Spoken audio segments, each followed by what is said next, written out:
Alhamdulillah, setelah lama bercuti kita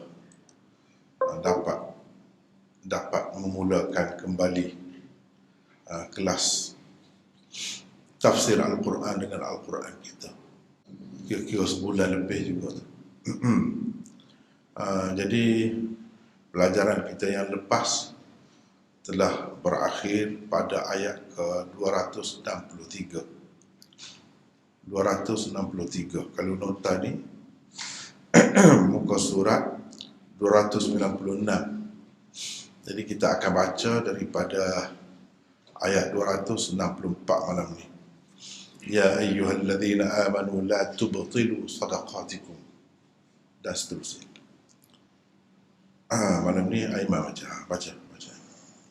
أعوذ بالله من الشيطان الرجيم يا أيها الذين آمنوا لا تبطلوا صدقاتكم بالمن والأذى كالذي ينفق ماله رئاء الناس ولا يؤمن بالله واليوم الآخر فمثله كمثل صفوان عليه تراب bangkit dan menyakiti perasaan si penerima, seperti rosaknya pahala amal sedekah orang yang membelanjakan hartanya kerana hendak menunjuk-nunjuk kepada manusia, yakni riya, dan dia pula tidak beriman kepada Allah dan hari akhirat.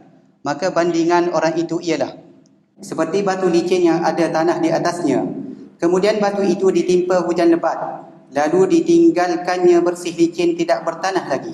Demikianlah juga halnya orang-orang yang kafir dan riak itu. Mereka tidak akan mendapat sesuatu pahala pun dari apa yang mereka usahakan. Dan ingatlah, Allah tidak akan memberi petunjuk kepada kaum yang kafir. Ayat 264. Teruskan. وَمَثَلُ الَّذِينَ يُنْفِقُونَ أَمْوَالَهُمُ ابْتِغَاءَ مَرْضَاتِ اللَّهِ وَتَثْبِيتًا مِنْ أَنْفُسِهِمْ كمثل جنة بربوة أصابها وابل فآتت أكلها ضعفين فإن لم يصبها وابل فطل والله بما تعملون بصير.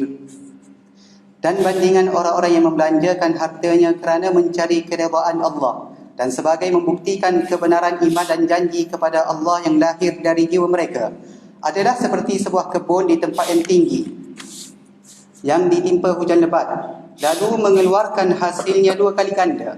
Kalau ia tidak ditimpa hujan lebat, maka hujan renyai-renyai pun cukup untuk menyiraminya. Dan ingatlah, Allah sentiasa melihat apa yang kamu lakukan. Ayat 265. Baca lagi. Ayawaddu ahadukum an takuna lahu jannatun min nakhilin wa a'nabin تجري من تحتها الأنهار له فيها من كل الثمرات وأصابه الكبر وله ذرية ضعفاء فأصابها إعصار فيه نار فاحترقت كذلك يبين الله لكم الآيات لعلكم تتفكرون. Adakah seseorang di antara kamu suka mempunyai sebuah kebun kurma dan anggur yang mengalir di bawahnya beberapa sungai? Dia juga mempunyai dalam kebun itu segala jenis buah-buahan, sedang dia sudah tua dan mempunyai ramai anak cucu yang masih kecil. Lalu kebun itu diserang oleh angin taufan yang membawa api sehingga terbakarlah ia. Demikianlah Allah menjelaskan kepada kamu keterangan-keterangan supaya kamu berfikir dan mengambil iktibar. Ayat 266. Kita tengok setakat tu dulu. Kalau dah lagi kita baca lagi. Kalau tidak pun tengok setakat tu. Balik semula ke tempat mula-mula baca tadi. Iaitu ayat ke-264 yang Aiman baca tadi. Wahai orang-orang yang beriman, jangan rosakkan sedekahmu, maksudnya pahala sedekahmu, dengan perkataan membangkit-bangkit dan menyakiti, maksudnya perasaan penerima. Seperti jangan rosakkan itu seperti rosaknya pahala amal sedekah orang yang membelanjakan hartanya seperti rosaknya pahala amal sedekah orang yang membelanjakan hartanya kerana hendak menunjuk-nunjuk kepada manusia. Jadi ada dalam kurungan, dalam bracket tu tambahan sebagai tafsiran untuk menjelaskan maksud firman Allah tu. Kalau tidak tak apa jelas dia, sebab Al-Quran ini dia banyak ada bual di sana sini, bual tu dia jadi ringkas tu, tetapi kepada orang yang mahir, orang yang tajam fikiran dia akan nampak juga, dia akan nampak. Jadi orang yang membelanjakan hartanya kerana hendak menunjuk-nunjuk kepada manusia itu pun rosak juga amalan dia. Jangan kamu rosakkan amalan seperti rosaknya amalan orang yang riak tu. Kamu rosakkan amalan dengan mengungkit-ungkit, membangkit-bangkit, dengan menyakiti. Yang seorang lagi itu rosak amalan dia kerana riak. Jangan macam tu, sebab sia-sia. Sia-sia. Allah Subhanahu Wa Taala mengajar kita supaya tidak buat sesuatu sia-sia, tak ada hasilnya. Dan dia pula tidak beriman kepada Allah dan hari akhirat. Riak lagi, tidak beriman kepada Allah lagi. Kalau tidak beriman sahaja tu pun amalan manusia tu dah jadi sia-sia dah. Dalam Al-Quran, dalam firman Allah yang lain, walladzina kafaru a'maluhum karamadin ishtaddat bihi ar-rih fi yawmin 'asif. Amalan orang-orang kafir seperti abu, ramad, abu yang diterbangkan oleh angin yang kencang. Mana tak lekat lah. Tak lekat. Abu tu tak lekat di sesuatu tempat, berterbangan, sia-sia. Begitu tak boleh nak pegang lah. Itu satu jenis amalan yang sia-sia juga tu. Allah SWT nak cerita kepada kita, jangan buat amalan tu sia-sia begitu. Wahai orang-orang yang beriman, kamu beriman dah tu. Kira-kiranya kalau tidak riak, akan bernas lah, akan berhasil lah, akan dapat pahala lah. Kira-kiranya kalau tidak bangkit-bangkit, kalau tidak ungkit-ungkit, kalau tidak penyakiti, kira-kiranya dapat adalah pahalanya. Tapi kalau kamu bersikap begitu walaupun kamu beriman, sia-sianya amalan kamu tu seperti orang kafir. Dua. Satu orang riak. Islam juga riak. Tak boleh juga. Nak menunjuk-nunjuk. Riak ni nak menunjuk-nunjuk. Nak bagi tu bagi depan orang. Bagi depan orang. Biar orang tengok. Biar orang, kita kata pukul gambar lah. Masuk dalam berita, masuk dalam kapal. Lah kata, tak boleh lah tu. Tapi kalau hak umum, hak kerajaan, hak syarikat, hak kapal, kita nak pukul gambar sebagai bukti, itu tak apa, itu bagus. Supaya tidak jadi fitnah kemudian hari. Jangan duit syarikat kita guna, kita senyap-senyap kata ada buku kata Syria, tak kenal aku tu. Ni hak kita sendiri, maksudnya hak kita sendiri. Kalau hak kerajaan, jabatan, kementerian bagi, boleh lah, ada bukti tu. Dia bagi sungguh kepada orang-orang yang berkenaan, orang miskin, orang apa-apalah kita kata, masyarakat ni. Jadi adalah bukti. Bagi kepada sekolah ni, bagi kepada rumah anak yatim ni sekian banyak.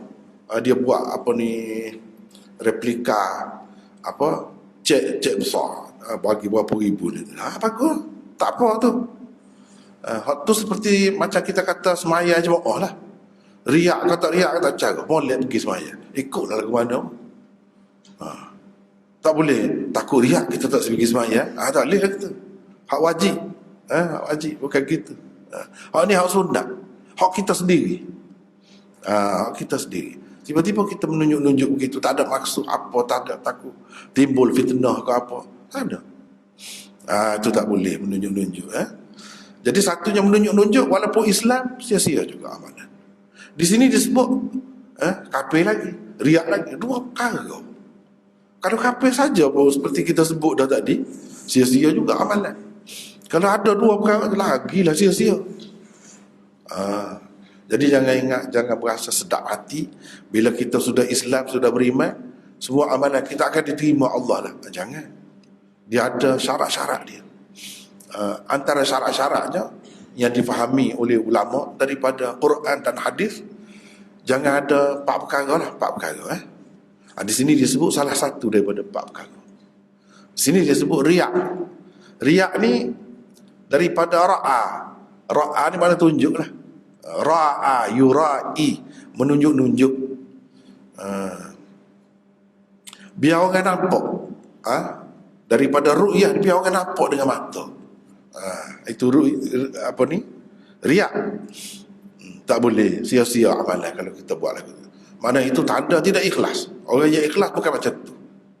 Sebab amalan ni baru bernas, baru berisi. Orang kata tidak jadi hampa. Seperti padi yang kita tanam tu lah. Kalau hampa nak agak apa? Nampak kuning, orang masak dalam suka hati ni. Rupa-rupanya hampa, tidak bernas, tidak berisi. Tak ada mana, nampak saja Zahir. Itulah ibaratnya. Perbandingannya kalau kita nak tengok benda ni, nampak buat amalan tapi sia-sia lagu mana? Ada kau contoh? Banyak contoh. Misalnya padi, nampak comel, sukar lah. Rupanya hampa. Atas saja. Atas saja. Tak ada isi. Tidak bernas. Sebab itulah nama berkali dia dipanggil. Syarikat kau. Kajian kau apa saya pun tak pasti juga bernas kan. Nama dia bernas. Dia sesuai dengan padi. Sebab padi tu orang nak bernas. Berisi. Tak mau hampa tu. Begitu. Jadi cara dia ubah nama tu pun comel dia juga. Menasabah lah sesuai. Biar bernas lah. Jadi ini menyebabkan bernas ni dia kena ikhlas. Jadi 4 perkara ni, sikap ni, ini semua ni menunjukkan tidak ikhlas. Orang tu tidak ikhlas. Orang ikhlas tidak lagu tu. Jadi lagu mana riak? Nak suruh orang tunjuk. Orang nampak. Menunjuk-nunjuk kita kata. Yang kedua, sum'ah. Buat apa-apa kebaikan, buat apa-apa, nak suruh orang dengar. Biar orang dengar, tak boleh. Tak boleh macam tu. Apalagi kalau benda tu memang tak molek, benda tu memang salah, lagilah tak boleh. Lagi tak boleh. Nak suruh orang dengar. Jadi kita marah tu, kita supah orang tu, nak suruh orang dengar. Supah saja orang tak dengar pun tak boleh dah. Jadi nak suruh orang dengar pun lagilah. Kalau benda molek pun kadang-kadang tak boleh dengar maksud tu, kita nak suruh orang dengar. Apatah lagi kalau tak molek. Jadi buat apa-apa tu nak suruh orang cakap tentang kita lah, orang sebut-sebut. Bila orang dengar ni, dia kata dia tiri dengar. Dia gini. Dua perkara. Yang ketiga takabur. Buat tu dengan sombong. Tak boleh.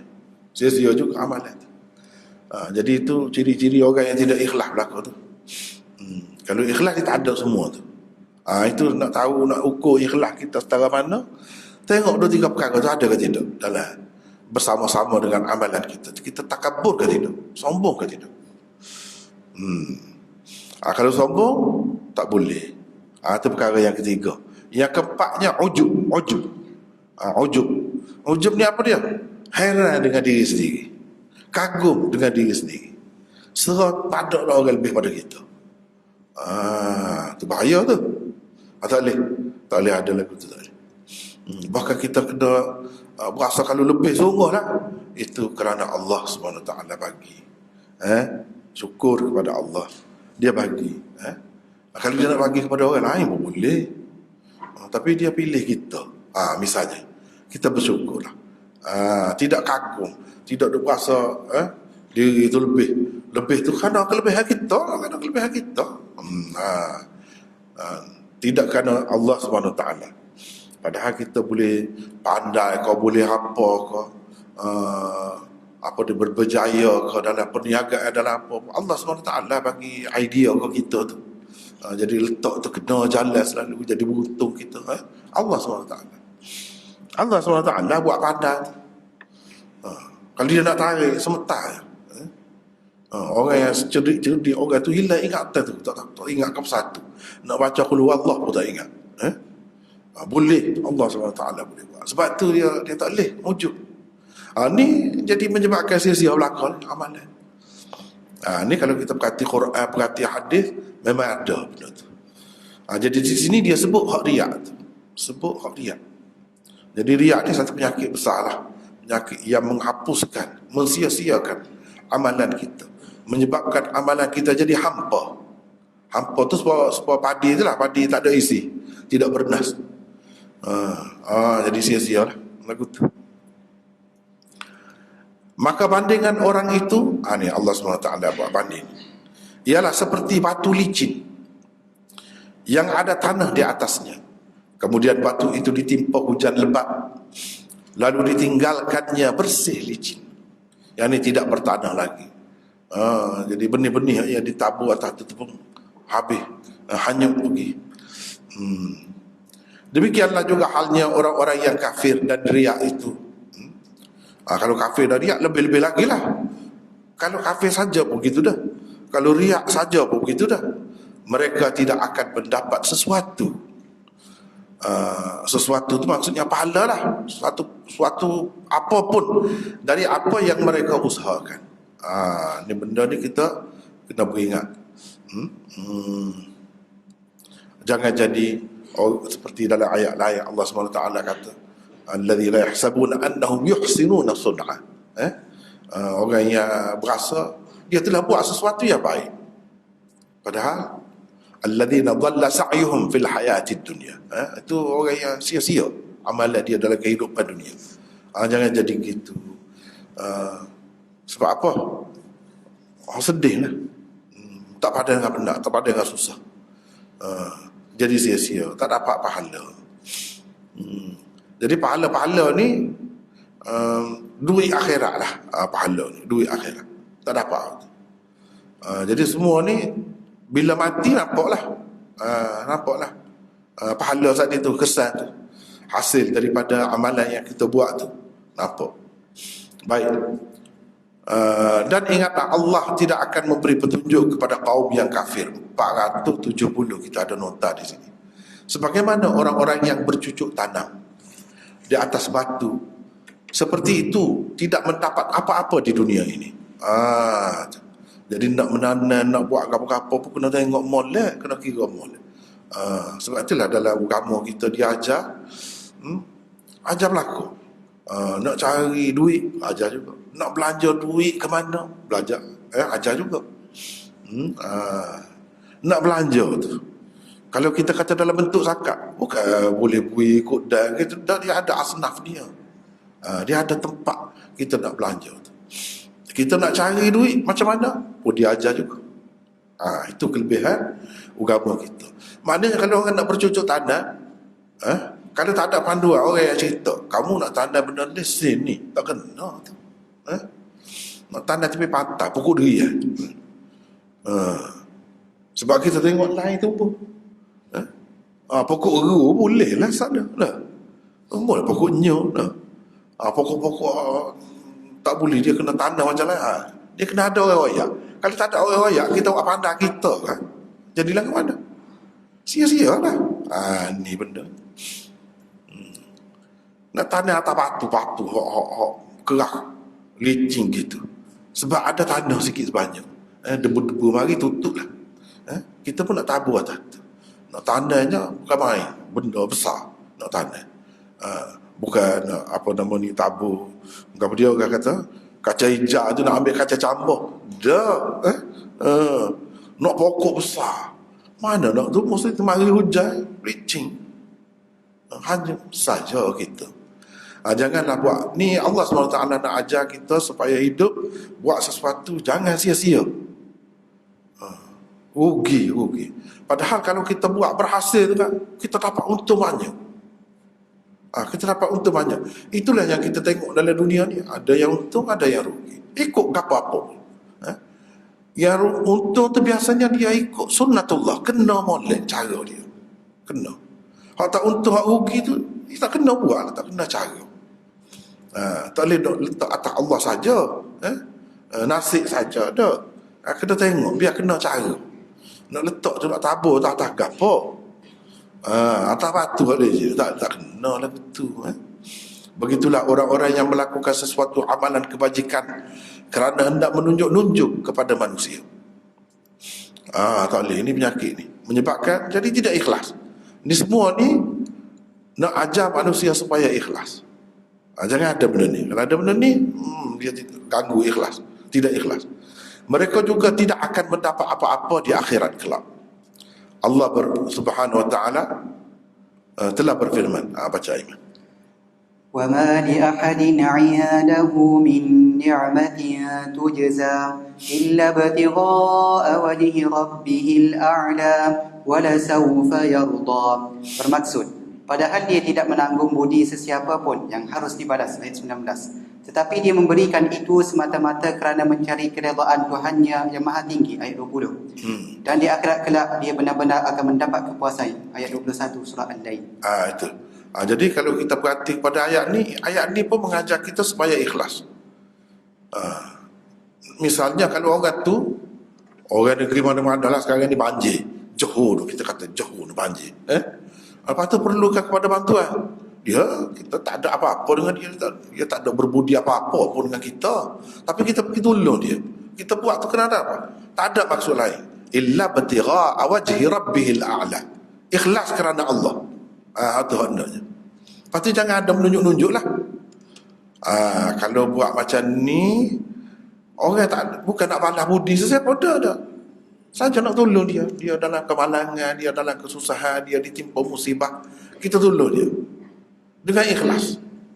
Orang macam ni, wala sawfa yarda, dia akan dapat balasan Allah dan dia akan puas hati dengan balasan itu. Sebab apa?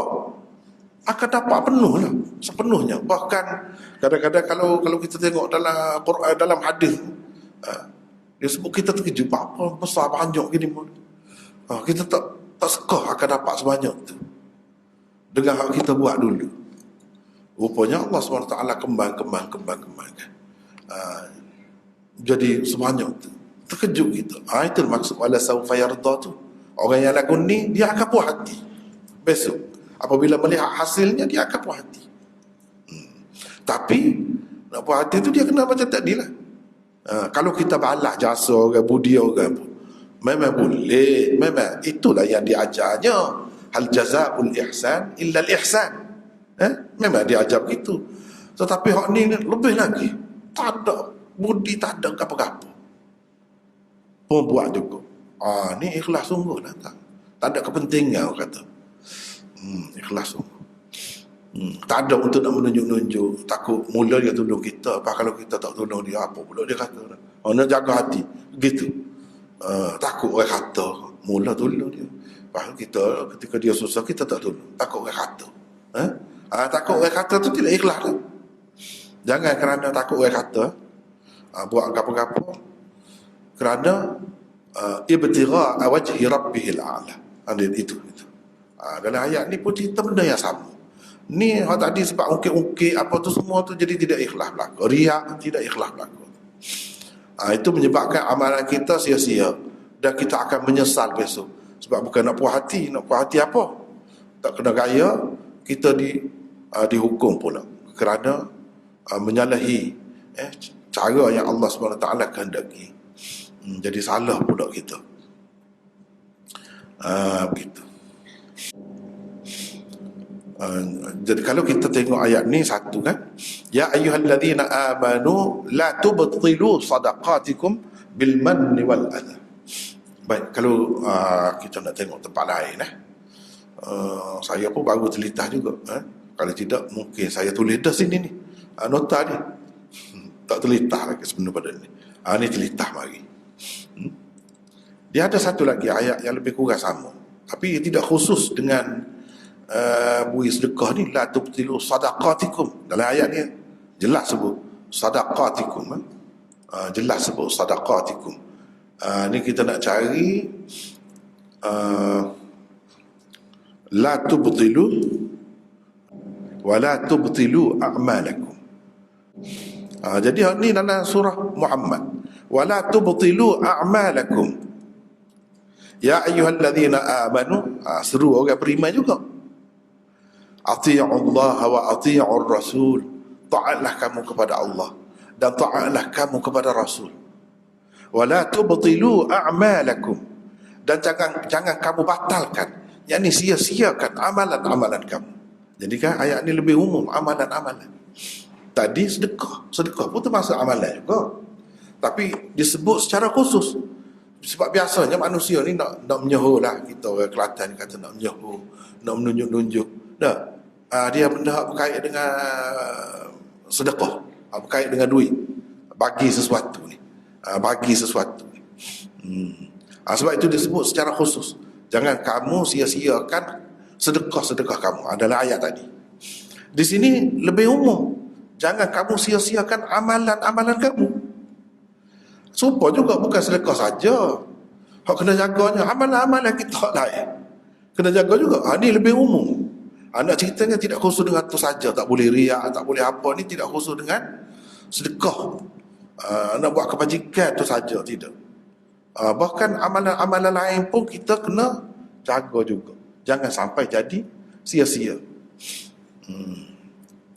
Jadi macam mana? Sembahyang kita, itu amalan. Puasa kita, luar lagi lah. Mengaji kita, mengajar kita, semua amalan-amalan kita ni, mana-mana terlibat dengan orang yang beriman ni, dia boleh jadi sia-sia, boleh jadi hampa. Jadi macam mana? Kita kena taat kepada Allah. Allah suruh lagu mana, ikut lagu tu lah, barulah tidak jadi sia-sia. Waktu Rasul ajar lagu mana, jangan ada buat tak terkalu. Hak Rasul tak ajar kita mana-mana buat pula kan? Bangun ni bunyi bel sana sini dah, masuk tahun baru, beringat sikit. Ni. Wahai orang yang beriman, taatlah kamu kepada Allah dan taat kepada Rasul. Jangan sia-siakan amalan kamu. Ada amalan kita ni kadang-kadang sia-sia. Walaupun kita kata maksud kita molek gitu gini, tak boleh. Buka pintu lah tu belakang tu. Semula orang buat, orang lain pula. Baik. Baik. Nak pergi Mekah, ulama-ulama sebut dah tu, tak boleh. Nak masuk mayat dalam kubur, baik juga, tak boleh. Ulama kata benda bid'ah tu. Dalam kitab lama ada dah. Tapi orang zaman dulu tak ada idea dia nak baik kalau masuk tahun baru Masihi. Tak ada idea. Kita ada idea. Sebab apa? Pasal kita maksudnya ni, kita suka baik. Maksudnya nak lawan hak ni, orang duduk main mercong, duduk kongsi-kongsi, duduk joget. Jadi kita tak boleh gitu. Tak boleh. Kena ikut Allah Rasul. Allah ajar ke tidak? Rasul ajar ke tidak? Nabi tak bertemu ke keadaan itu dulu. Kalau dia bertemu, apa dia tidak buat? Kalau lepas Nabi, sahabat-sahabat Nabi buat, tak ada buat. Lepas tu bahaya tu nak sambut hari tu, hari ni, semula-semula hari baru pun baik juga dah. Apa lagu mana? Muka comel, muka termolek, apa-apanya. Tak boleh gitu, tak boleh gitu. Sebab kita takbir raya tu lah. Tak pakai takbir tu, apa itu. Raya puasa kan lepas habis semaya tu kat senyap. Ramai sama mana balik belakang cuti je lah. Tak ada takbir. Betul dah situ tu kita buat kena lah. Ikut Allah dan Rasul dah lah situ. Tapi kalau raya haji 3 hari lah, tambah. Padahal bukan cuti, setengah-setengah luar negeri lah. Kita Kelantan boleh kira sikit, luar negeri tak gama mana. Cuti pun sehari ke 2 hari, saya pun tak pasti kot, lebih kurang tu lah. Mana orang dia tak kira mana nak kurban-kurban. Padahal luar negara raya haji tu besar ni, raya puasa ni tak itu mana. Raya puasa tak itu mana. Raya haji tu besar. Seseolah macam kita lepas daripada penjara bulan puasa. Sokong seronok. Seronok. Jadi macam-macam lah kita buat. Lama, setengah-setengah sebulan raya puasa. Dah. Raya lagi ni jamuan hari raya. Padahal sebulan dah. Itu tu tak kena, tak kecek lagu tu. Raya sehari lah. Raya sehari. Tak ada 2 minggu ke sebulan. Tu kecek tak kena lagu tu. Raya sebulan, hari terbuka sempurna hari raya tak kena. Tak ada dah hari raya. Kalau nak kira lah, raya haji tu patut lebih lama lagi. Sebab apa? Sebab 3 hari boleh kurban 3 hari. Lepas pada tu. Tapi itu pun mana kalau takbir tu 3 hari. Kalau kita kata dah, apa salahnya dengan ramai-ramai ni dia berkumpul, kita takbir lah, raya puasa pun. Ada orang buat? Tak ada buat. Bapa? Benda sama lah. Bapa situ pandai pula. Mudah je nak suruh nak fikir, mudah je. Situ jaga molek pula. Sini tidak jaga molek. Tak kena tu. Wala tubtilu a'malakum. Ulama-ulama faham, jangan sia-siakan amalan kamu ni. Luah sangat. Tapi kita moga tidak nak pergi jauh, kita nak tafsir Quran dengan Quran kan. Jaga-jaga boleh, jaga-jaga kan. Semua orang kata kalau kita buat kita puasa lah, puasa fardu. Kita batalkan puasa, kena ganti. Kalau buat fardu kena ganti. Semaya kita duduk tengah semaya batal. Ikutlah apa-apa sebab pun kena ganti. Kalau dalam waktu kena semaya semula, orang panggil i'adah. Kalau lepas ada waktu orang panggil qada. Begitu. Kalau amalan sunat, dia ada khilaf ulama. Ada khilaf ulama. Sini kita tidak berapa nak tekan tu sangat, jaga-jaga boleh sebut. Khilaf ulama. Kalau setengah-setengah ulama termasuk Imam Syafi'i, dia kata kalau batalkan hak sunat ni tak perlu ganti. Tak perlu ganti. Misalnya kita niat puasa sunat, tiba-tiba kawan lama kita mari jumpa. Bah kita nak belanja dia takkanlah tengok dia makan saja. Nah. Malu dia nah. Sebab salah dia nak makan dia. Kita duduk senyap. Jadi kita pun buka puasa je makan. Kita batalkan puasa kita. Berdosa ke? Tak berdosa. Tak berdosa. Lepas tu kena ganti semula. Tak payah ganti. Tapi setengah-setengah mazhab Hanafi misalnya,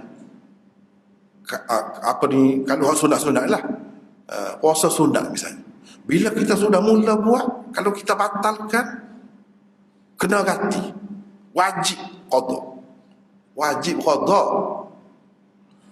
Kalau tak qada dosa. Sebab apa? Termasuk dalam ayat ni kata dia, wala tubtilu a'malakum. Jangan kamu batalkan amalan-amalan kamu. Jangan main-main nak batal-batal amalan ni, tak boleh. Mudah-mudah je kita berurusan dengan Tuhan nak berhenti. Tak boleh lah kata. Begitu juga semaya nak kata. Semaya kalau hujan aku nak berhenti, tak boleh lah kata. Katu-katu lah kata.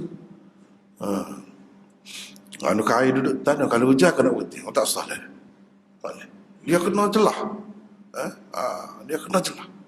Jangan batalkan amalan kamu ni. Kalau mengikut demo tu, dia kata bahkan kalau kita batalkan kita kena qada. Wajib qada. Kalau kita tak buat tak apa, tidak berdosa. Hak sunat tu, kalau kita daripada awal kita puasa, tak apa. Tapi kalau kita sudah puasa, maka kita wajib kita menyempurnakannya. Kita tidak boleh membatalkannya. Ni ayat ni. Wala tubtilu a'malakum. Jadi banyak lagi yang lain-lain luas. Hak ni dia guna perkataan tubtilu juga. La tubtilu. Tadi ayat yang kita baca ni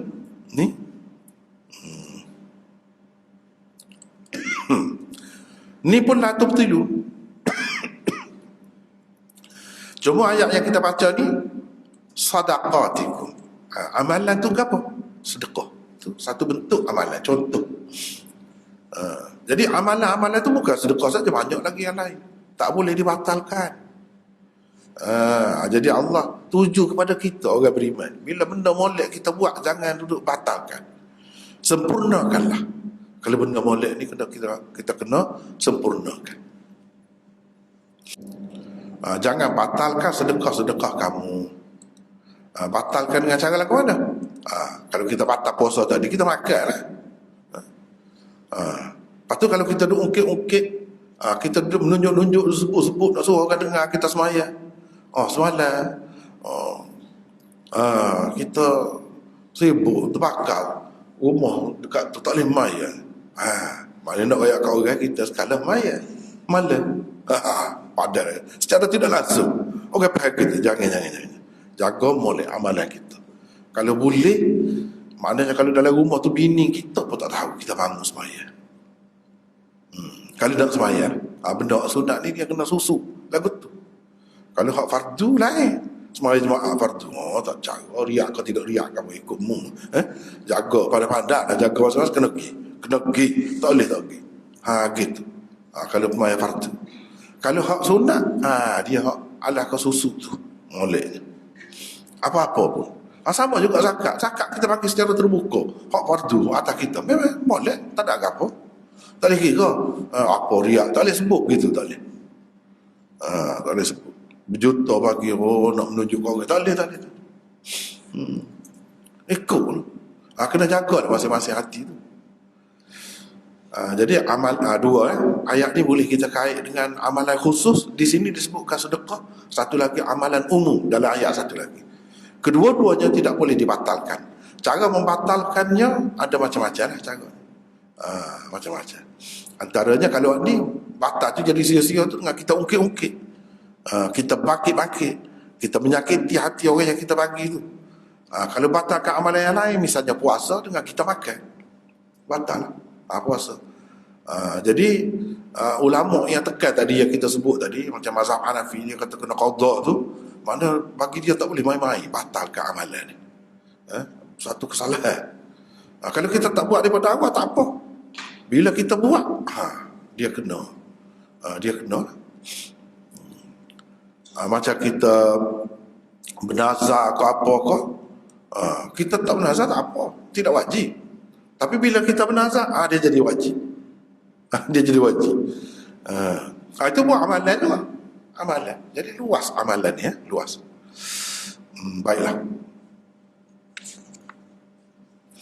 Kemudian Allah SWT buat perbandingan lagi. Dan bandingan orang-orang yang membelanjakan hartanya kerana mencari keredaan Allah dan sebagai membuktikan kebenaran iman dan janji kepada Allah yang lahir dari jiwa mereka. Jadi sebenarnya kalau sebelum daripada ayat yang kita baca tadi 233, sebelum pada tu sudah sebut dah qaulun ma'rufun khairun min sadaqatin yatba'uha adha. Dia sebut dah situ pun. Maknanya amalan jadi berganda-ganda pahala daripada seperti satu biji, kemudian menumbuhkan 7 tangkai. Pada setiap tangkai itu ada 100 biji pula. Hak tu kalau hak ikhlas. Kalau hak ikhlas, kalau kena cara molek, memang dia jadi begitu. Wallahu yudha'ifu liman yasha. Allah SWT boleh gandakan lebih lagi daripada itu kalau kena cara. Lepas tu kadang-kadang ucapan yang baik lebih baik lagi daripada sedekah yang diiringi dengan adha tadi, perbuatan menyakiti. Dia sebut dah sebelum pada ni nak cerita ni supaya ikhlas amalan kita tu macam mana. Kita tak bagi kepada orang minta sedekah kepada apa, tak apa. Jadi jangan bagi. Tak ada lebih baik lah bagi lepas tu duduk ungkit-ungkit. Tak ada lebih baik. Lebih baik lagi kita berkata kata-kata yang baik kepada dia. Tak beri duit pun tak apa. Kita tidak tuduh dia, kita tidak kata macam-macam. Lebih baik lagi. Lepas tu mari tadi tu, jangan sia-siakan sedekah kamu dengan begini-begini. Ni lagi sambungan lagi. Supaya apa? Supaya apabila kita buat sesuatu tu tidak sia-sia. Tidak sia-sia. Dan bandingan orang-orang yang membelanjakan hartanya kerana mencari keredaan Allah, dan sebagai membuktikan kebenaran, sebagai wa tathbitan min anfusihim.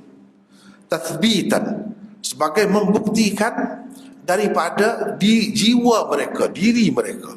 Jadi membuktikan itu dibuat tu. Itu dibuat. Membuktikan apa? Kebenaran iman. Sebab sedekah makna benar. Sedekah yang pada bercakap benar, berfikir benar, bertindak benar, sedekah berlaku. Sedekah tambah tu belakang dia, tambah rebutan. Makna dia perbuatan kita buat kebajikan tu sebagai membenarkan apa yang kita percaya. Kita percaya bila kita buat ni ada pahala. Allah SWT sebut dan kita percaya. Kita membenarkan. Sedekah tu pada hakikatnya kita membenarkan apa yang kita percaya. Kita percaya apa? Kita percaya bahawa buat benda-benda ni dia dapat pahala ni. Apa buktinya? Kita buat ni. Itu buktinya. Kita tak fikir rugi kita, kita tak fikir. Kurang sikit duit kita tak kira. Sebab apa? Kita yakin ada pahala ni. Dan kita buat tu sebagai membenarkan. Itu makna sedekah tu. Sedekah tu makna satu perbuatan yang membenarkan. Benarkan apa? Kepercayaan kita, iman kita. Dan janji kita kepada Allah. Kita janji kepada Allah. Kita berjanji bila kita beriman, kita berjanji semua Allah suruh tu kita nak buat. Itu makna beriman. Jadi sebagai buktinya kita buatlah benda tu. Kita sembahyang, kita puasa, itu semua tu bukti. Itu semua tu pada hakikatnya sedekah. Makna perbuatan membenarkan apa yang diimani oleh kita. Sebab kalau tidak tak ada bukti. Mana bukti? Kalau tidak dalam hati saja. Kalau kita percaya ada pahala. Ataupun cakap saja kan ada pahala. Buat tak? Tak ada bukti tu kalau macam tu. Baru terbukti apabila kita penat, maya, penat. So sakit-sakit orang pun membuat macam. Itu membenarkan apa yang kita percaya tu. Membenar apa yang kita janjikan. Bila kita berjanji, rukun iman, rukun Islam digabung. Kena sembahyang, kena bayar. Kita membenarkan janji kita tu. Janji kita daripada diri kita. Ikutlah amalan apa pun. Cumanya disebut sedekah ni untuk kebajikan lah. Kebajikan yang kita kata berupa harta benda.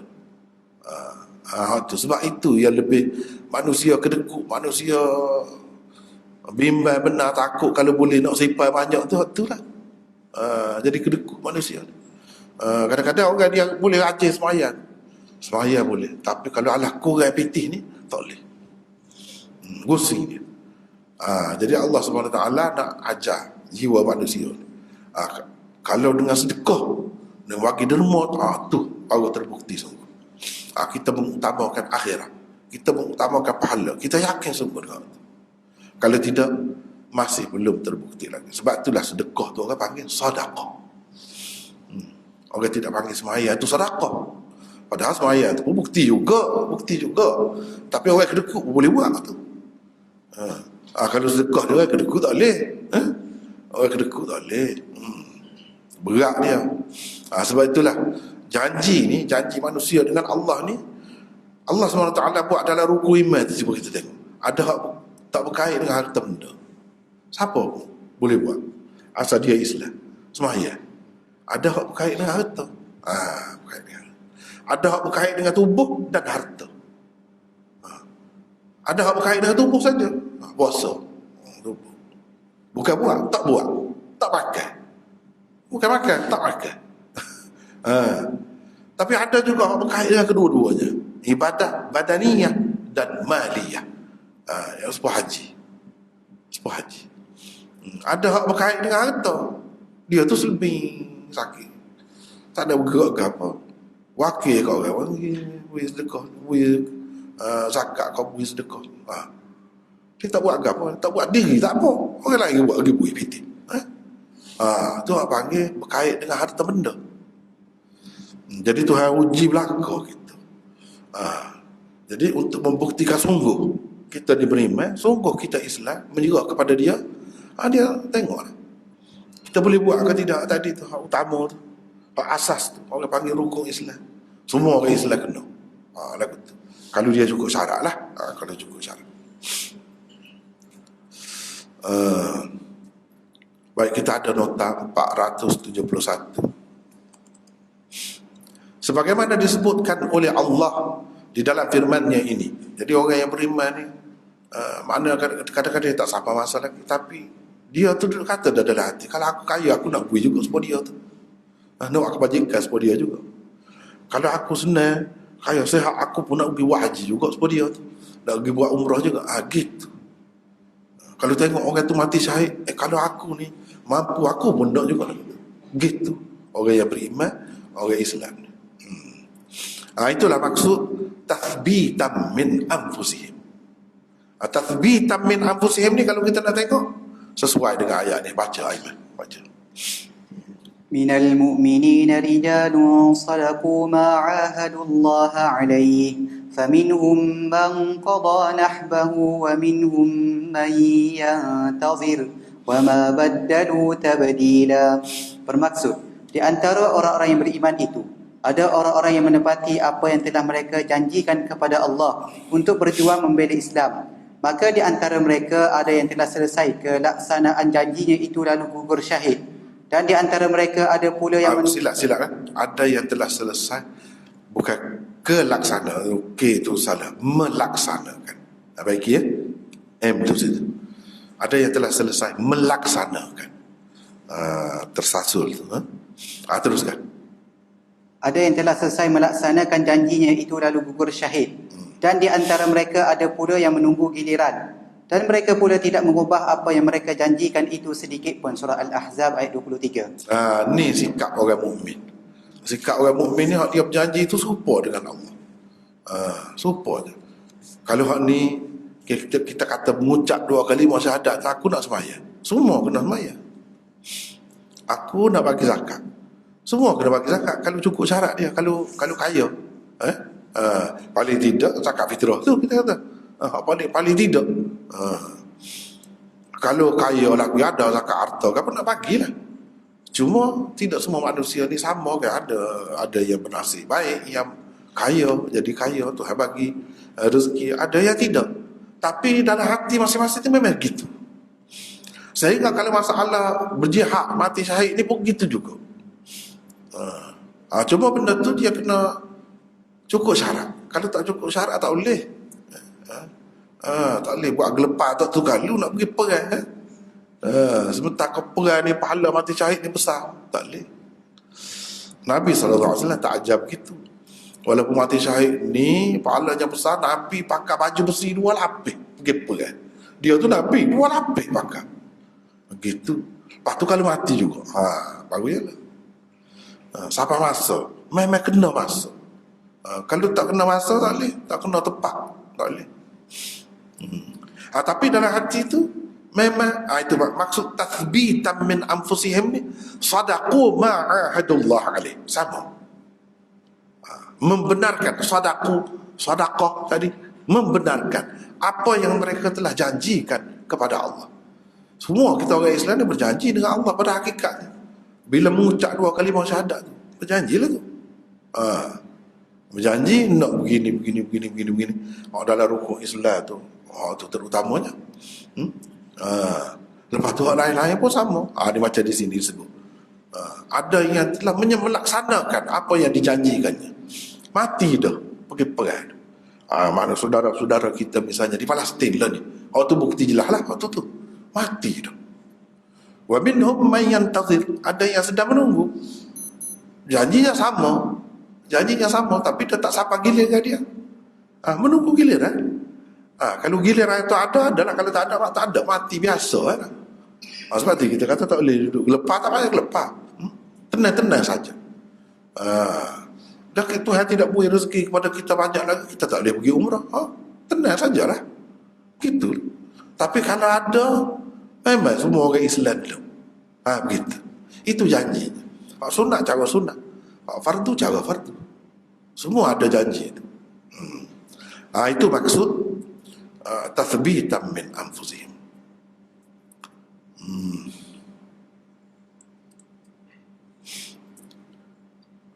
Maknanya mari keluar tu janji tu dari jiwa lah, dari dalam hati, dari dasar hati. Sungguhlah, sungguh. Kalau ada tu dia buat sungguh.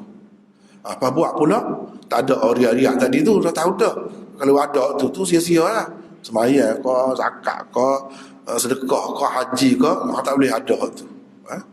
Kalau hak sunat, hak fardu kena jaga belaka. Cuba hak fardu tu tak perlu nusuk-nusuk. Tak perlu nusuk. Adalah seperti sebuah kebun di tempat yang tinggi, yang ditimpa hujan lebat, lalu mengeluarkan hasilnya 2 kali ganda. 2 kali ganda. Jadi disebut di sini orang yang ikhlas lah belanjakan harta dia kerana keredaan Allah. Allah Subhanahu Wa Taala buat bandingan seperti kebun. Tadi hak tidak berjaya, dia tabur di atas apa ni, batu licin tu. Tu sia-sia saja. Mari hujan, sapu. Dia tidak, di tanah yang tinggi. Bila ditumpah hujan lebat, mengeluarkan hasil 2 kali ganda. Jadi berapa 2 kali ya kau? Kalau 4 kali tak boleh kau. Orang kata kemajuan sekarang ni, zaman kemajuan dalam pertanian apa ni, boleh buat beberapa kali boleh. Berapa yang sebut 2 kali? Zaman dulu dia kira sesuai dengan zaman tu nak kecek ni. Tuhan tuju turun ayat dia hak hidup-hidup, mengadap Nabi, terima ayat ni. Pada masa tu 2 kali tu banyak dah. Mula kita, saya ingat masa budak-budak mula, padi sekali setahun lah. Waktu gagal sibuk, kata 2 kali setahun boleh buat. Boleh buat. Dia zaman kita baru je juga, kita kata pun begitu lagi. Mana katakanlah kalau lebih tu kemudian mana boleh. Kalau nak buat lebih tu boleh beberapa kali, tidak mesti 2 kali ganda tu paling tinggi, tak mesti. Ni royak ni hak semasa. Seperti mana dalam Quran royak buah anggur, buah delima, buah ketua, dia tak royak wasata dah. Kalau royak wasata dia matu gagal dah. Mana wasata dia kata, menipu. Kalau selagi kamu tak boleh nak mari wasata, mu kata tak, aku tak percaya, habis itu, buat masa. Dia royak dia matu tahu. Bukan makna wasata tu tak ada selain daripada buah disebut dalam Quran tu, tak ada. Dalam dunia dia pun ada. Usaha ke akhirat dalam dunia ni ada. Tetapi berbicara dengan manusia ni sesuai dengan keadaan dia. Kalau kita tak buang masa lah. Sebab itu sudah cukup sebagai perbandingan, sudah cukup. Kalau manusia nak mikir, dia boleh mikir dah. Tak perlulah kayak suatu hari nanti boleh berganda-ganda lagi, beberapa kali lagi. Tak perlu. Nabi dia tidak kecek gitu. Realistik lah, kata realistik bawa agama tu, supaya apa, orang semasa tu tidak timbul bukan-bukan soalan. Kalau ia tidak ditimpa hujan lebat, maka hujan renyai-renyai pun sudah cukup untuk menyiraminya. Jadi tanah subur kan, sebab kita ni tak payah bubuh baja, tak payah sirai, bukan sepuluh negeri-negeri pada pasir tu. Lempar begitu je, buat begitu, tumbuh sendiri. Bukan main suburnya, menghijaunya, setengah-setengah tanaman tu lah. Tapi kalau nak bagi jadi lagi, dia kena bagi baja lagi, ikut cara-cara dia lah. Tempat-tempat, setengah-setengah tempat tu tak payah banyak pun. Kita biar gitu, dia subur tu. Nak cerita tempat yang subur dia lagu tu lah. Jadi orang yang nak dapat hasil banyak ni, dia ikhlas. Bila dia ikhlas, Allah SWT boleh bagi sebanyak mungkin. Sebanyak mungkin. Ganda-ganda tu dia tahu. Kita mungkin tahu setakat 2 kali ganda, setakat ni. Padahalnya Allah SWT boleh mengganda-gandakan, melipat gandakan pahala kepada sesiapa yang dia gandaki. Dalam ayat 10 pada ni kita sudah jumpa dah. Wallahu yudha'ifu liman yasha'. Sebab apa? Sebab dia tu wasi'un alim. Dia tu maha luas rezeki dia. Tak ada jadi halang ni kalau nak bagi banyak, nak melipat ganda pun tidak jadi kurang khazanah dia tu. Cuma dia tengok kita sesuai ke tidak nak bagi banyak tu. Kalau keikhlasannya tinggi, tak ada sikit pun. Tadilah penyakit-penyakit tadi tu. Subur boleh lah tanaman. Subur boleh. Jadi tanaman pun kalau tak kena kaya sebab kita. Jadi kenapa dia buat perbandingan tanaman, kebun. Sebab orang pada masa tu berkebun. Kebanyakan. Padahal rugi ni, penyakit dia bukan dalam bab pertanian saja, dalam bab perniagaan pun ada, dalam bab-bab lain pun ada. Tapi mudah nampak kalau bagi hak tu. Sampai bila-bila, sampai kalau ni pun kalau ni contoh ni memang sesuai.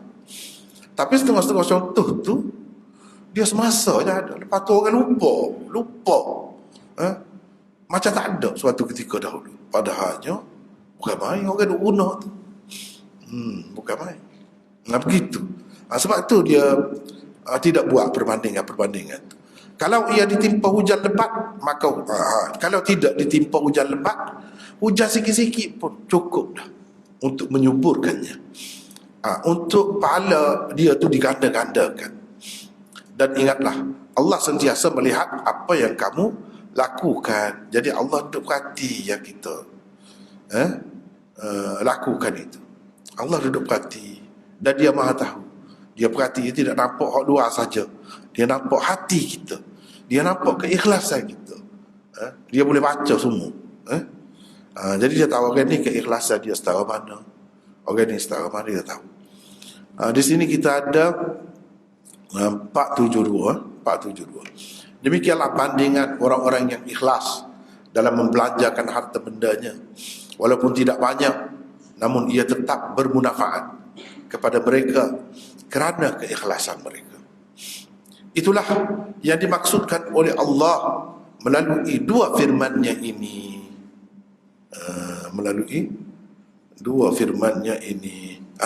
Baca saja.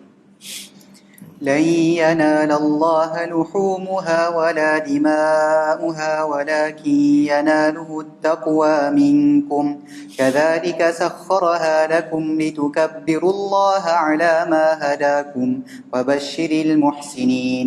Bermaksud, daging dan darah binatang korban atau hadiah itu tidak sekali-kali akan sampai kepada Allah, tetapi ketakwaan dari kamulah yang sampai kepadanya. Demikianlah Allah telah menundukkan binatang-binatang itu untukmu, supaya kamu mengagungkan Allah kerana hidayahnya kepadamu, dan sampaikanlah berita gembira dengan balasan yang sebaik-baiknya kepada orang-orang yang berusaha supaya baik amalnya. Surah Al-Hajj ayat 37. Baca. الذين يلمزون المتطوعين من المؤمنين في الصدقات والذين لا يجدون إلا جهدهم فيسخرون منهم سخر الله منهم ولهم عذاب أليم. Bermaksud, orang-orang munafik yang mencela sebahagian dari orang-orang yang beriman mengenai sedekah-sedekah yang mereka berikan dengan sukarela, dan mencela orang-orang yang tidak memperoleh untuk disedekahkan kecuali sedikit sekadar kemampuannya, serta mereka mengejek-ngejeknya. Allah akan membalas ejek-ejekan mereka, dan untuk mereka disediakan azab seksa yang tidak terperi sakitnya. Surah At-Taubah ayat 79. Jadi keikhlasan ni bukan pada benda yang kita buat zahir itu. Misalnya kurban, kita berkurban binatang pada raya haji itu. Jadi yang sampai kepada Allah bukan benda tu, keikhlasan kita, ketakwaan dia.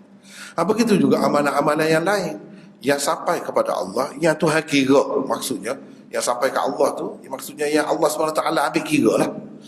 Yang Allah SWT letak nilai di mana? Pada takwa tu, yani, ataupun dengan kata lain pada keikhlasan. Keikhlasan. Jadi kalau sembelih binatang banyak pun tak ada ikhlas, nak menunjukkan orang kaya dia tu boleh sembelih lembu apa ekor. Korban raya haji misalnya, kita kata raya korban ni, sudah sia-sia dah lah. Kambing lagi korban, beri lagi korban, lembu lagi korban, unta lagi. Saya kata daging dia ke darah dia tak sapa kepada Tuhan. Mana Tuhan tak ambil kira tu pada kamu. Sebab tu Tuhan dia suruh bagi kepada orang-orang miskin, orang-orang yang memerlukan daging tu. Dia tidak sebut agama lain, agama Islam ni. Agama lain kalau kita tengok Hindu misalnya, pergi jual susu. Lepas tu mengalir bazir saja. Pergi jual dekat Tepekong. Jual buat apa? Pergi letak buah-buah. Macam-macam buah apple, buah lima, pergi letak dekat Tepekong. Lepas tu letak makan buruk gitu. Tahu gitu. Ada hak liar sikit, ambil makan. Tapi hak sebenarnya dia tidak nak gitu. Islam tidak. Islam kalau kata kurban apa untuk diberi kepada orang miskin, kepada Tuhan, tak ada mana, tak ada apa. Makna dia kepada Tuhan, takwa dia tu, niat dia tu, keikhlasan dia tu. Itu maknanya. Jadi semua hak lain-lain hak zahir ni tak sampai. Yang sampainya Tuhan nak tengok kita syukur ke tidak dia. Kadzalika sakharaha lakum. Allah SWT menundukkan binatang-binatang. kepada kamu. Jadi mudah je, terutama kalau unta. Negara-negara Arab dekat unta tu dia letak jujuk teratur, baris gitu. Terus dia itu buat lalu pisah dia, gebah. Hak tu mari macam holak tu kau. Nah. Padahal kalau ketika dia ngamuk, dak unta tu kan, dia tepuh gebah kita. Nah, dia kekeh sakit. Nah. Kalau dia kekeh sakit, parut juga kita kena. Dia tepuh saja pun, gebah dah kita. Tapi taskhir, itu makna taskhir. Allah SWT buat ini untuk manusia lakum, kepada kamu, untuk kamu. Jadi binatang-binatang ada ketikanya dia jadi liar, ngamuk, main-main kanah lah. Allah SWT tunduk. Kalau tidak kuda tu, kalau dia cendah kita, dia tendai kita dah, berguling kena, boleh mati. Kalau dia tu dengan kuku dia tu, kaki dia tu, gong atas dada kita tu kan. Tapi tidak gitu. Sia mana. Hak pada kereta kuda tu lah. Tempat kita ni tak ada kereta kuda. Betul je dia tu. Ikut je. Kita kata jadi bodoh lah. Jadi bodoh ikutlah. Tu. Pasal apa? Tuhan tundukkan dia tu kepada manusia. Sebagai rahmat, nikmat dia kepada manusia. Kalau hak binatang kurban tadi itulah ketua. Heran gitu. Kalau tempat kita juga, bau darah tu pun dia bersih dah, bau apa di lembu tu. Jadi packing dah. Lihat balik mata dah. Mula nak sedung orang tak tahu kalu. Nah. Tapi kalau di tanah Arab ni, terutamanya tempat-tempat orang yang memang bawa binatang tu, kurban, dia jadi jinak. Lebih nampak ni. Taskhir. Allah sakharaha lakum. Allah SWT tundukkannya untuk kamu. Jadi mudah je kepada kamu. Sesoalahnya binatang itu pun tak ada apa. Memang rela sesoalahnya. Litukabbirullaha ala ma hadakum, supaya kamu membesarkan Allah atas hidayah yang dia bagi kepada kamu. Jadi semua ni satu pernyataan kesyukuran terhadap Allah. Pernyataan kesyukuran. Syukurlah Tuhan bagi kepada kita hidayah agama. Sebagai bersyukur, kita kurbankan binatang. Dan kurbankan binatang itu daging dia kita bagi kepada orang-orang yang memerlukan. Adalah kaedahnya mengikut yang disimpulkan oleh ulama-ulama, bukan tak boleh makan. Daging kurban kita boleh makan juga. Wajib kurban itu boleh makan juga. Jadi macam-macam lah pendapat ulama tu. Tak apalah, antaranya yang kata 1/3 tu dia boleh makan, 2/3 lagi beri kepada orang lain. Gitu caranya. Ini semua atas nikmat Allah. Kita boleh makan daging tu satu nikmat dah. Yalah kalau hak kaya, hak senang, tempat hak senang-senang, muka dia nak makan dah. Kalau nak makan daging nak hari boleh, muka kaya senang. Tempat hak sesak tu 2 tahun sekali tak boleh makan, sekali tak boleh makan daging. Aku mana? Kat manusia ni tak usah kira lah hak jadi tak cerdik dah tu, dia pilih memang jadi vegetarian tu. Atas nama agama tak boleh makan semua. Dia nak tahu apa sedap ke tidak sedap daging. Tikar. Kelantan kita katalah tikar. Beza. Berbeza daging-daging ni. Daging lembu tak serupa dengan daging kambing. Tak serupa dengan daging ayam. Tuhan beri nikmat kepada orang yang merasa dia tahu nikmat Allah SWT. Tak bersyukur lagi kau gitu semua tu. Hidayah beri agama Islam kepada hak tu sebesar-besar nikmat tu. Tak bersyukur. Jadi cara bersyukurnya Allah SWT tunjuk pada kita. Lepas itulah buatlah. Itu cara nak menyatakan syukur. Dengan mengorbankan binatang tu. Bagi kepada orang-orang yang susah. Dengan kita bersemayam. Itu cara kita. Sebab manusia ni, kalau orang buat baik pada dia, dia nak balas. Dia tak boleh tak puas hati kalau tak boleh balas. Paling tidak dia kata terima kasih. Selagi tak boleh kata terima kasih, tak puas hati, tak boleh nak tidur. Manusia ni. Pak kita nak terima kasih kepada Tuhan awak kan? Sama dia aja. Terima kasih dengan orang, kita kata terima kasih. Tunduk sikit dia terima kasih. Ataupun kalau boleh kita nak balas lah dengan cara lain dia tu. Gitu manusia ni. Jadi kalau dengan Allah macam mana? Begitu banyak nikmat dia bagi. Dia ajar kepada kita. Sebab dia tahu dah kita akan nak kata sesuatu. Nak kata lagu mana? Kalau kata Alhamdulillah, tu kata. Kalau nak buat, tak ada. Kata saja tak boleh. Tak ada. Banyak sangat nikmat ni. Kalau nak kata budi, banyak sangat budi. Kita nak buat. Nak buat lagu mana? Semaya. Ibadat lah. Puasa ke apa tu? Sebagai tanda syukur tu kepada Allah. Jadi hak sampainya takwa. Ya, keikhlasan. Lepas tu sama juga di sini.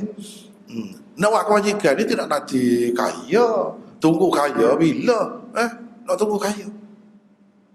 Bagilah kadar masing-masing. Tak sadar habis kira puak-puak munafik, orang tidak percaya kepada Islam tu. Demo tu dia kira nak mengaji je. Demo tu tak sekira tu.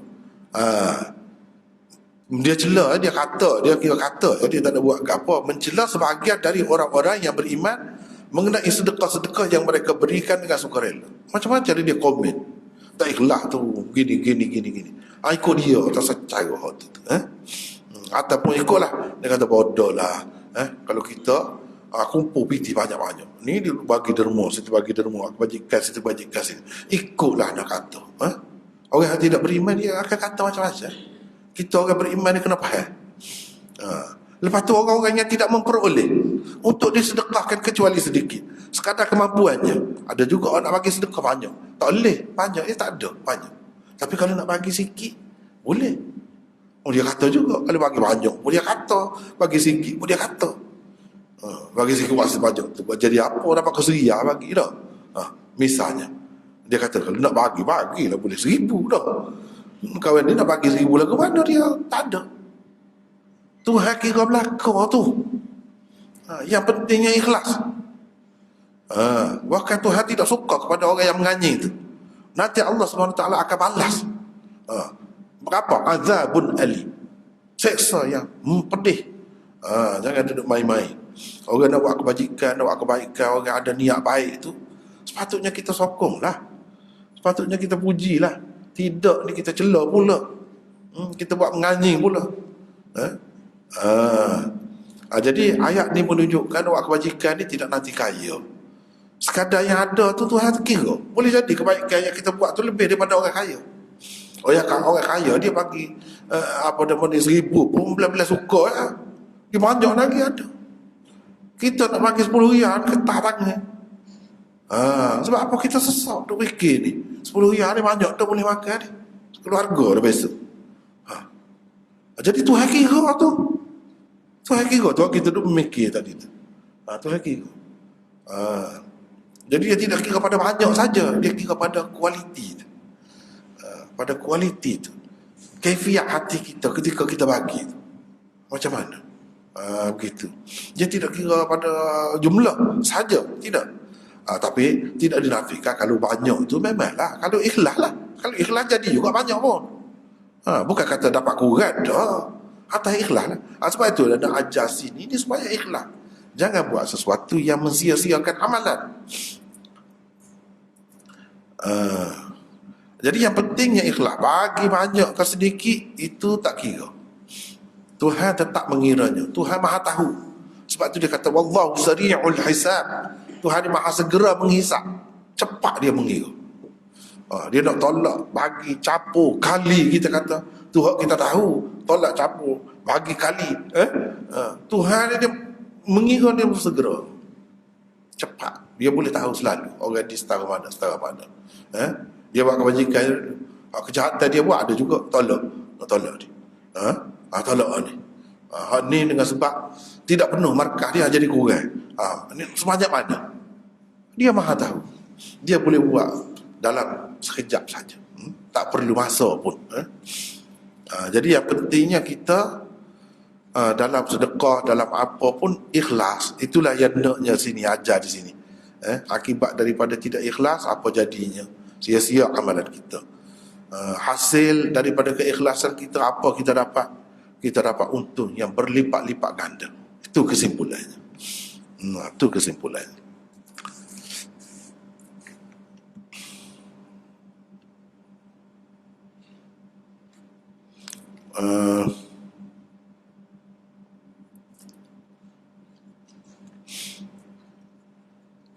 Ayawaddu ahadukum an takuna lahu jannatun min nakhilin wa a'nab. Adakah seseorang di antara kamu suka mempunyai sebuah kebun kurma dan anggur yang mengalir di bawahnya beberapa sungai? Dia juga mempunyai dalam kebun itu segala jenis buah-buahan, sedang dia sudah tua dan mempunyai ramai anak cucu yang masih kecil. Lalu kebun itu diserang oleh angin taufan yang membawa api sehingga terbakar ia. Jadi ini perbandingan, beberapa perbandingan dia buat lepas sekali-sekali, supaya kita ni lebih berasa. Bukan sekali buat berhenti, tak habis lagi dia ceritanya. Mana kalau tidak ikhlas jadi gini lah. Nak kalau betul, siapa suka? Ada kebun molek-molek dah berbuah, tengok dah hasil dia, tiba-tiba mari macam ni. Itulah pendapatan dia, itulah hasil dia. Nak macam tu, siapa nak macam tu? Kalau tak say, anggaplah apa nama ni, perbuatan-perbuatan yang tidak ikhlas, riak, kufur dan sebagainya, itu sebagai ribut taufan, angin taufan yang membakar amalan kita sia-sia. Walaupun kemarin kita tengok bukan main banyaknya, sukanya hati kita tengok kebun tu, tiba-tiba hari ni pergi tengok hangus habis. Nak kau tengok lagu tu? Tentu sekali tak stay. Tak ada orang nak lagu tu. Ada kalau tak stay, maknanya kalau tak stay, jagalah keikhlasan itu. Buatlah apa-apa ikhlas kerana Allah. Janganlah menunjuk-nunjuk, jangan kufur, jangan mengukik-ukik, jangan menyakiti, jangan. Begitu. Demikianlah Allah menjelaskan kepada kamu keterangan-keterangan supaya kamu berfikir, supaya kamu berfikir dan mengambil iktibar. Seperti saya sebut tadilah. Jadi Allah SWT buat perbandingan ini sesuai dengan zaman itu.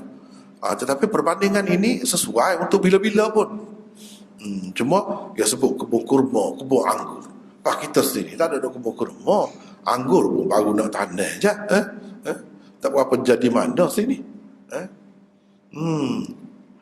Kita biasa apa di luar negara, manihnya buah anggur tu tak kira. Berapa tahun nak boleh jumpa manis lagu tu, duduk kena. Hak berpuluh tahun dulu. Nak raya aja. Sebab bukan tempat dia. Tak berapa jadi tanah kita tu. Boleh jadilah bila maju pertanian tu, boleh jadi manis, boleh jadi. Sekadar besar tu boleh besar saja, tak manis. Jadi hak ni perbandingan yang sesuai di negara di mana Quran ini turun dulu. Generasi mula-mula yang menerima Quran. Hak tu dia utamakan sebab mereka itulah akan bersoal jawabnya. Kita kemudian ni 1000 tahun kemudian nak soal apa Nabi tak ada dah. Generasi dia pun tak ada dah. Tapi kalau kita tengok contoh ni masih hidup lagi, tukarlah di tempat buah anggur tu dengan buah kurma tu dengan buah lain. Buah serta kau, buah motel kau. Buah durian kau, apa kurangnya kekayaan? Kalau ada yang musaking tu, putih buah apa dah? Tidak kau kalau orang tanah musaking tu, dia tengok banyak buah, suka kan? Tiba-tiba biasa habis. Suka ke tu? Supaya ataupun benda-benda lain lah, benda-benda lain. Banyak lagi pekerjaan lain, yang mana kita nampak hampir dah berjaya, nampak dah hasil dia, tiba-tiba gagal. Katakanlah begitu. Macam mana jadi? Nak kalau tak ada orang rugi ni, ada tahu pun. Sebab tu dia buat perbandingan ni hak zahir. Semua orang faham. Satu lagi hak tidak nampak, akhirat. Tapi sebenarnya nak dapat hasil akhirat itu semua dunia juga. Cuma dia adalah cara dia, ikhlas. Kena ikhlas, kena beriman, barulah ada hasil. Barulah jadi. Kalau tidak tak jadi. Kalau tidak tak jadi. 473. 473. Jika seseorang daripada kamu tidak suka mendapat nasib seperti orang tua di dalam firman Allah ini, maka kenapa ia suka menunjuk-nunjuk amalan baiknya kepada orang? Sebagaimana orang tua itu memerlukan kebunnya di dunia ini, terutamanya ketika umurnya telah lanjut, begitulah juga manusia memerlukan amal solehnya pada hari pembalasan, yakni hari akhirat nanti. Bukankah Allah telah berfirman? Baca Imam. وأن ليس للإنسان إلا ما سعى وأن سعيه سوف يرى. Bermaksud, dan bahwasanya seseorang manusia itu tiada memperoleh selain apa yang telah diusahakannya, ayat 39, dan bahwasanya usahanya itu kelak akan diperlihatkan kepadanya, ayat 40 surah An-Najm. Jadi ni firman Allah SWT ni nak cerita amalan manusia dia sesuai dengan apa yang dia usahakan. Hasil dia tu sesuai dengan apa yang dia usahakan. Apa yang dia usahakan itulah yang dapat. Kalau dalam dunia ni kita jaga molek, kita akan dapat hasil yang baik. Di akhirat besok begitu juga. Amalan ni kalau berkait dengan akhirat, dia kena ada keikhlasan, dia kena ada iman tu, barulah dapat. Dia hanya mendapat apa yang dia usahakan. Usaha tu yang betul lah, dan hasil usaha dia tu akan diperlihatkan besok. Akan diperlihatkan nanti. Mana kalau dalam dunia kita usaha, kita rajin, kita akan dapat lihat hasilnya kemudian hari. Kita akan dapat lihat hasilnya kemudian hari. Orang tua kita kata kan, berpenak-penak dahulu, bersenang-senang kemudian. Itu lah tu hukum ni lah. Wa alaysa lil insan illa ma sa'a. Manusia hanya mendapat apa yang diusahakannya. Dia berhak mendapat itu sebenarnya. Dan hasil usaha dia tu akan dapat dilihat kelak. Tu. Kalau buat jahat, balas jahat. Buat baik, balas jahat. Balas baik. Begitu. Ikut mana-mana pun manusia akan dapat hak dia usahakan. Hak dia tidak usahakan, lagu mana? Dia menganggap bunuh orang. Dia tidak usaha tu. Dia tidak sedar tu. Saat usaha, mana sedar? Dia gila, pergi bunuh orang. Tak jadi apa. Tak dapat apa. Kadang-kadang tak tahu apa, dia bagi sedekah, bagi 1,000, tak dapat apa. Sebab apa? Tidak mukallaf. Perkataan sa'a tu memberi makna semua tu dah. Sa'a bukan buat dah. Bukan fa'al. Wa alaysa lil insani illa ma fa'ala illa ma amila. Sa'a ni usaha, kena susah payah dengan sedar. Kalau tu dia dapat. Kalau segala usahanya yang baik sudah hangus, maka tiada apa lagi akan dimilikinya. Kerana itulah Allah berfirman, baca.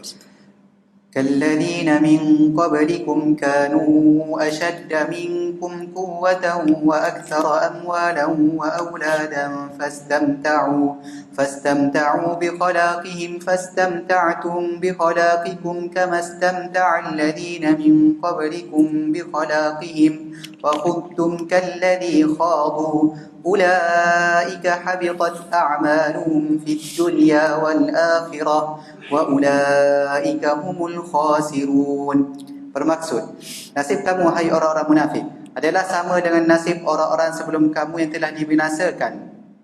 Mereka lebih kuat serta lebih banyak harta benda dan anak pinak daripada kamu. Seterusnya mereka telah bersenang-senang dengan bahagian mereka, maka kamu pula telah bersenang-senang dengan bahagian kamu, sebagaimana orang-orang yang sebelum kamu itu bersenang-senang dengan bahagiannya, dan kamu pula telah memperkatakan perkara yang salah dan dusta sebagaimana mereka memperkatakannya. Mereka yang demikian rosak binasalah amal-amalnya yang baik di dunia dan di akhirat, dan mereka lah orang-orang yang rugi. Surah At-Taubah ayat 69. Jadi gitulah. Demikianlah Allah menjelaskan kepada kamu keterangan-keterangan supaya kamu berfikir dan mengambil iktibar. Jadi semua yang Allah SWT buat itu sama ada yang disebutnya dalam Quran atau tidak disebutnya, kita tengok sendiri, belajar daripada kehidupan ni. Belajar daripada kehidupan, tengok Orang ni dia berjaya apa sebab? Hasil usaha dia. Orang ni dia gagal apa sebab? Belajar daripada sejarah. Daripada Quran tu Allah SWT sebut tu memang fikir. Kalau nak berjaya kena gini. Kena syarat dia lah. Biar memenuhi syarat dia. Kalau tidak, tak jadi. Buat apa-apa pun. Hak dunia ni pun tak jadi. Tidak nanti akhirat. Hak dunia ni pun kalau tak kena gaya tak jadi. Jadi begitulah. Nampaknya kita setakat itulah dulu malam ni. Sambung seterusnya daripada sini. Wallahu a'lam wa akhiru da'wana alhamdulillah rabbil alamin.